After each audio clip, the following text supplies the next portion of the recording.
So students, now we'll discuss the part 6. In this we'll go through the, first of all we'll see the systematic exploitation of India by British. We'll review all the points we have discussed previously. So we could see British rule,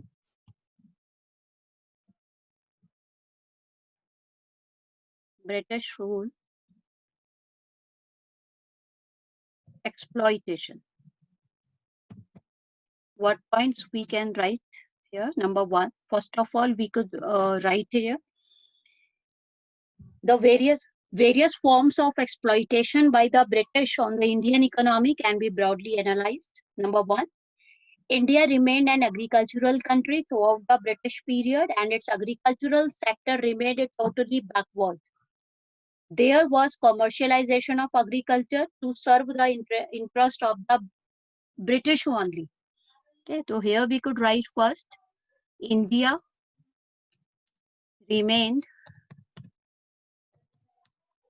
only agricultural country.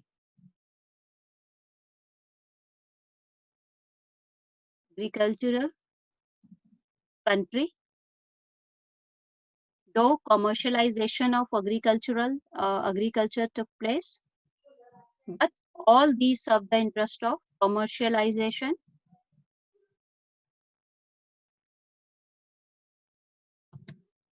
served the interest of British only. In short, I'm writing serve the British only. Okay, so you can write the points, you can frame out the points. Secondly, we had gone through British rule never tried to modernize the industrial structure of India. There was large-scale destruction of world-famous handicrafts and cottage industries of the country. So in short, I'll write no efforts to modernize industries of India. Please frame out the points.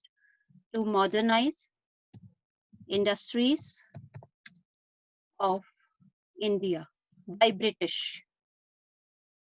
Okay. Rather they ruined our handicrafts and cottage industries. Next, number three, third form of exploitation. By following the policy of discriminating protection, British gained complete control over entire Indian markets. Policy of discrimination, we have discussed many times. Policy of discrimination, discriminatory tariff policies had been there. Policy of discrimination or discriminating protection. Next, number four, discriminatory tariff policies had been there. You have to mention here.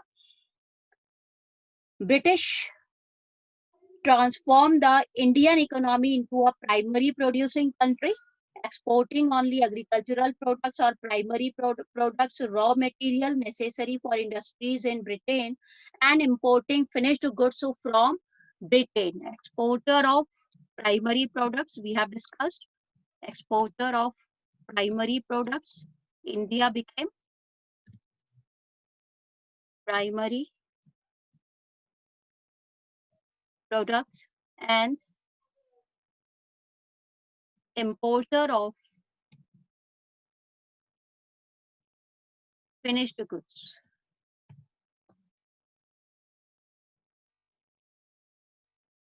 Finished goods only from Britain. Next, number five. To promote foreign trade and to exploit natural resources of India to the advantage of the British, they built up economic infrastructure, which included roads and railways, ports, shipping, irrigation, and electricity. Okay. Infrastructure was developed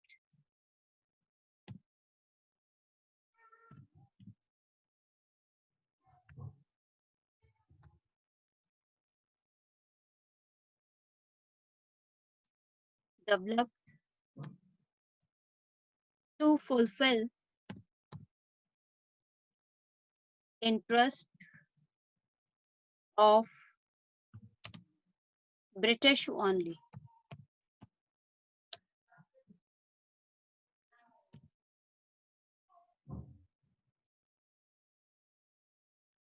Of British only, not to the Indians, not to serve the interest of the Indians. Number 6, the British thoroughly exploited the Indian economy through the economic drain. In this, you will explain the drain of Indian wealth. 6th point, drain of Indian wealth.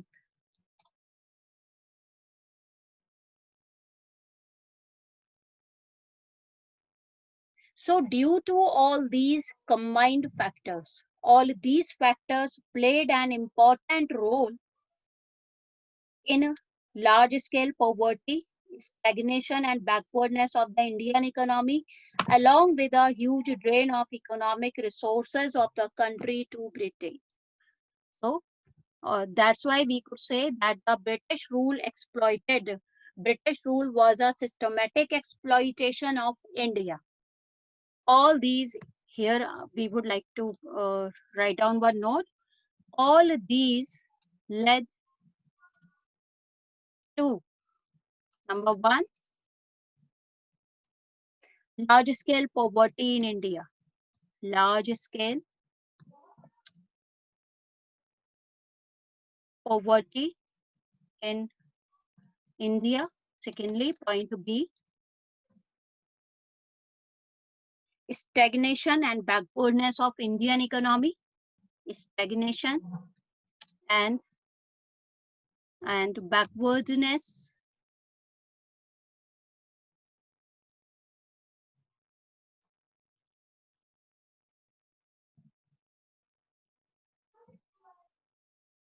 of Indian economy. And point C, huge drain of economic resources. Huge drain of economic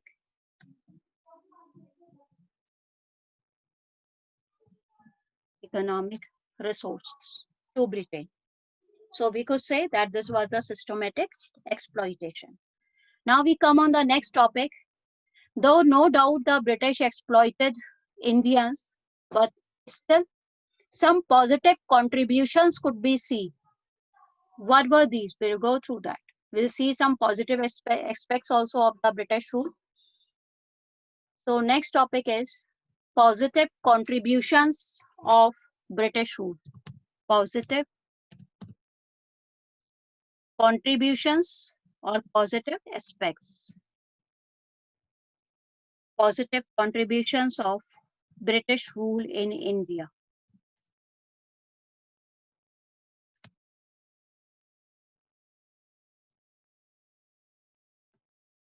Number 1, self-sufficiency in food grain production. Commercialization of agriculture initiated by the British resulted in self-sufficiency in food grain production. Self-sufficiency. So in short, I am writing this self-sufficiency in agriculture.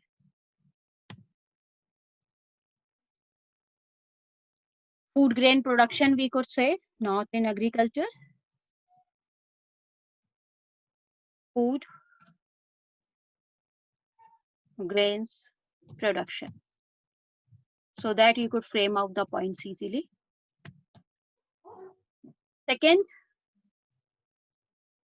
Secondly is development of roads and railways provided rapid transport system and opened up new opportunities of economic and social growth.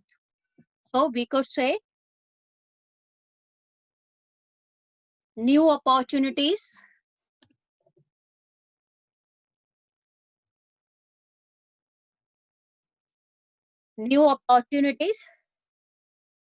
of economic and social growth.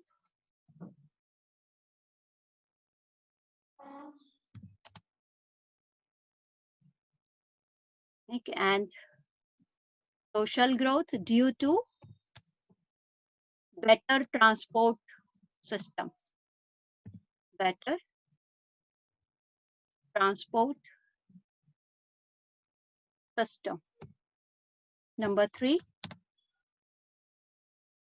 roads and railways worked as a great check on the occurrence and impact of famines, as food supplies could be transported to the affected areas in case of droughts. Okay. Food supply took place during natural calamities. During natural calamities easily due to better transportation system. Number 4, British rule helped the Indian economy to shift from barter system. All of us know what's the barter system, the exchange of goods for goods, TC economy, commodity to commodity, okay, to monetary system of exchange. So here in short, I'm writing shift to monetary system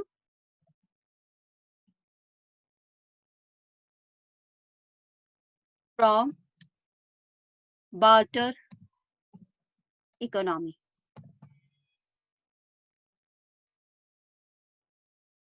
Number 5, they taught us an efficient administration system, which served as a ready reckoner for Indian politicians. Okay. So in short, I'm writing effective administration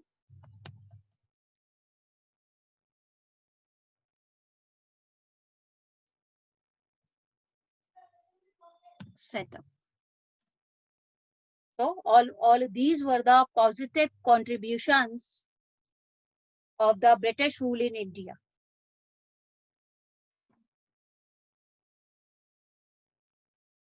Got it? Next, we'll just brief out what was the state of Indian economy on the eve of independence. Now, how can we conclude the things? We have discussed all the points. We discussed agriculture, we discussed industry, we discussed foreign trade, we discussed demographic conditions, we discussed occupational structure, we discussed infrastructure. Okay. And we discussed the positive contributions. We discussed about how was the British rule a systematic exploitation of India. Now we see state of Indian economy on the eve of independence. So what can we conclude? State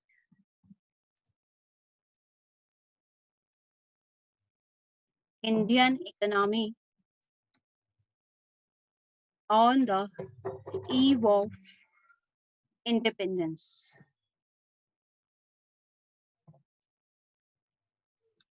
In this, we can write down the points. Number 1, colonial economy had been there. We have discussed all the points here. You can mention. I'm just giving you the headings. Please frame out the points and submit the work. It had always been the colonial economy on the eve of independence, because it was spread over nearly 200 years. British rule resulted in the huge drain of wealth from India in order to facilitate growing British industries with the supply of raw materials from India. Secondly, they encouraged commercialization of Indian agriculture to transform Indian economy into the British colony. And the impact of the British colonial policy was deep on India even at the time of independence. So we can frame out all the points here. Second, we'll explain here semi-feudal economy. Semi-feudal.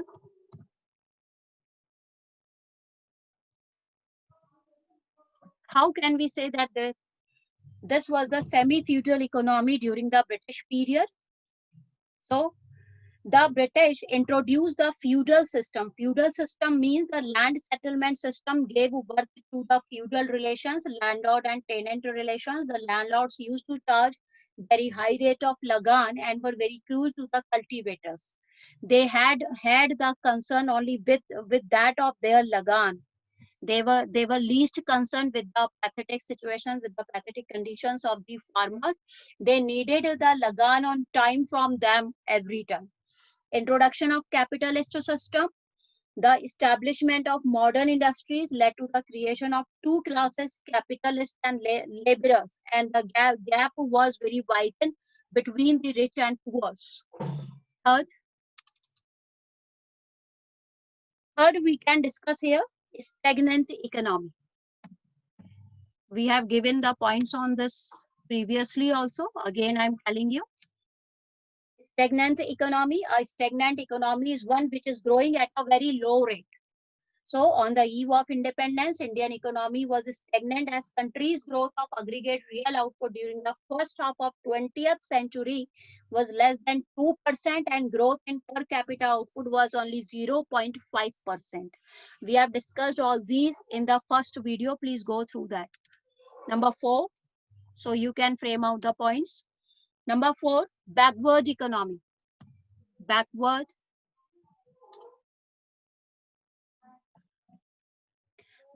economy. At the end of the British rule, Indian economy was backward and underdeveloped. Even the main reasons were behind it. Number 1, low level of productivity, we can write here. Low per capita income, we can give the points.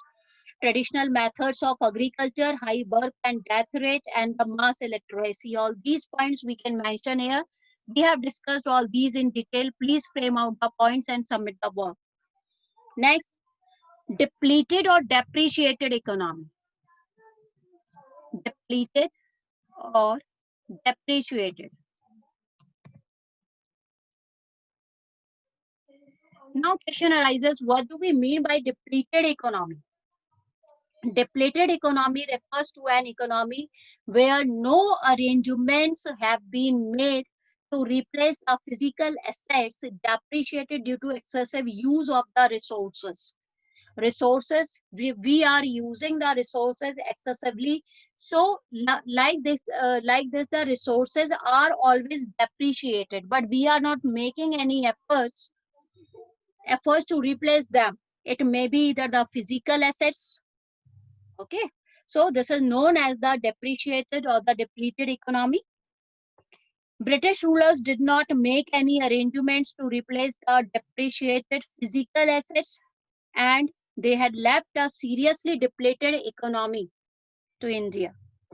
Next, number 6, we can write here, on the eve of independence, amputated economy.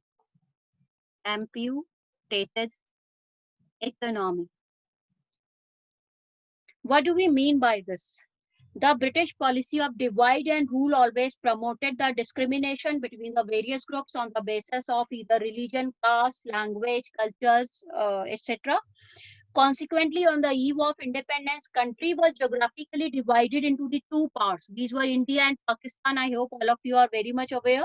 Partition of the country virtually disrupted the economy due to the problem of rehabilitation of large number of refugees from Pakistan. Secondly, shortage of raw material for jute and cotton mills, as most of the cotton and jute growing areas went to Pakistan automatically at the time of partition. We discussed all these in the previous videos. Please go through that. Prepare the notes and submit the work on time. Chapter 1 has been completed. Next time we'll discuss the chapter 2, Indian economy from 1950 to 1990. Okay, till then, see you. Bye-bye.